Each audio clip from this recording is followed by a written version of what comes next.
अब meet exporters हैं बड़े बड़े 4-5 जो हैं, अल कबीर कौन है मालिक? सबरवाल। अरेबियन एक्सपोर्ट्स कौन है मालिक? कपूर। MKR फ्रोजन कौन है मालिक? मदन एबट। PML इंडस्ट्रीज मालिक कौन है? बिंद्रा साहब है। और एक होमवर्क भी दे दूं, अल दुआ, पता लगाइएगा कि जब ये अल दुआ नाम की बीफ एक्सपोर्टर कंपनी बनी थी तो इसके मालिक कौन थे। ये होमवर्क में संघ के विचारधारा वाले दोस्तों को कि कांवड़ यात्रा के रास्ते में जितने भी फल सब्जी बेचने वाली रेहड़ियां हैं, स्टॉल्स हैं या ढाबे रेस्टोरेंट्स हैं, ये खाने के ढाबे हैं, तमाम लोगों को अपना नाम बोर्ड पर लिखना होगा। इसके पीछे की मंशा बड़ी स्पष्ट है, आप समझ गए होंगे। हिंदू कौन है, मुसलमान कौन है। हो सकता है इसमें जाति भी हो, मंशा में, इनके मंशा में ये हो सकता है कि कहीं दलित तो नहीं है, ये सब हो सकता है, बिल्कुल संभव है।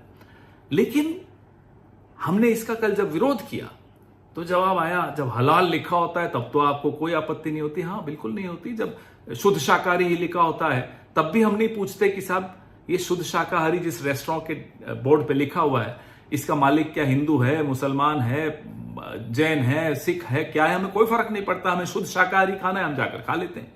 अब आप इंटरनेशनल एयरलाइंस में कहीं ट्रैवल करते हैं, कोशर फूड, तो ज्यूज को मालूम है, हमारे लिए कोशर फूड जिनको खाना है वो खा सकते हैं। वो पूछते तो नहीं है ना कि शेफ कौन है, जू है या क्रिश्चियन है या मुस्लिम है या हिंदू है, उनको कोई फर्क नहीं पड़ता। ठीक वैसे ही मैं शाकाहारी खाता हूं तो मेरे को ये नहीं पूछना उचित समझता कि बनाने वाला कौन है। ये करना जो ये कांवड़ यात्रा पे ये प्रपोज कर रहे हैं, इसके पीछे मंशा है इकोनॉमिक बॉयकॉट ऑफ मुस्लिम्स को नॉर्मलाइज करना, कैसे आर्थिक बहिष्कार का सामान्यकरण करना है मुसलमानों का। तो इस मंशा को तो हम कामयाब किसी के लिए नहीं होने देंगे, वो हिंदू के लिए करे हो, मुसलमानों के लिए करे हो, किसी के लिए भी करें, हम नहीं होने देंगे। अब मीट एक्सपोर्टर्स हैं बड़े बड़े 4-5 जो हैं, अल कबीर कौन है मालिक? सबरवाल। अरेबियन एक्सपोर्ट्स कौन है मालिक? कपूर। MKR फ्रोजन कौन है मालिक? मदन एबट। PML इंडस्ट्रीज मालिक कौन है? बिंद्रा साहब है। और एक होमवर्क भी दे दूं, अल दुआ, पता लगाइएगा कि जब ये अल दुआ नाम की बीफ एक्सपोर्टर कंपनी बनी थी तो इसके मालिक कौन थे। ये होमवर्क में संघ के विचारधारा वाले दोस्तों को दे रहा हूं।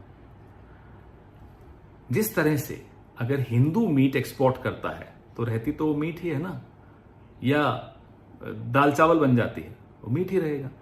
ठीक उसी तरह से अगर कोई अल्ताफ या रशीद आम अमरूद बेच रहा है तो आम अमरूद ही रहेंगे, वो गोश्त नहीं बन जाएंगे।